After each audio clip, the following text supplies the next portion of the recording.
खारघर स्थित कोपरी खाड़ी में अवैध रूप से रेती निकालने वालों पर कार्रवाई करते हुए पनवेल के तहसीलदार डॉक्टर संदीप माने ने तकरीबन 2 करोड़ का माल जब्त कर लिया है।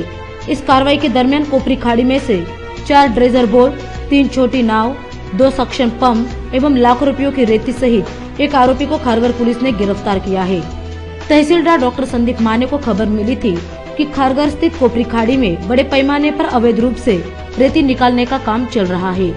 जानकारी मिलते ही बृहस्पतिवार को तहसीलदार संदीप माने की टीम ने कोपरी खाड़ी में छापा मारा और माल जब्त कर लिया।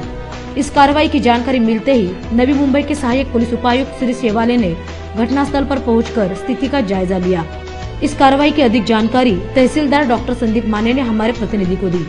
खारघर जवळ कोपरा खाडीच्या इथं रेल्वे पुलाच्या खाली त्या ठिकाणी सक्षम पंपद्वारे अनधिकृत रेती उत्खननासाठी काही बार्जेस आणि 3 बोटी सक्शन पंप लावून उत्खनन करण्याच्या तयारीत असताना त्या संदर्भातल्या सर्व मुद्देमाल ताब्यात घेतलेला आहे आणि तो मुद्देमाल सध्या मी पोलिसांच्या ताब्यात देण्याची कारवाई चालू आहे। आपण यापूर्वी वाघिवली, त्याचबरोबर ओळे, साई, खारघर, कोपरा या ठिकाणी कारवाई केलेली आहे।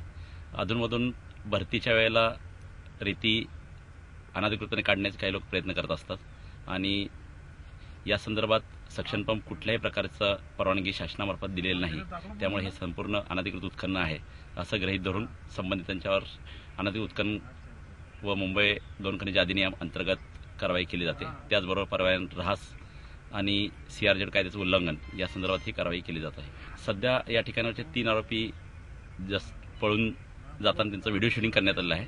संबंधित त्याचा पोलीस शोध घेत आहे, परंतु जवळजवळ या ठिकाणी 3 बार्जेस आणि 4 बोटी, त्यावरचे 4 सक्षम पंप ताब्यात घेण्यात आले। 1.5 कोटीच्या आसपास की हा मुद्देमाल जप्त करण्यात येत आहे।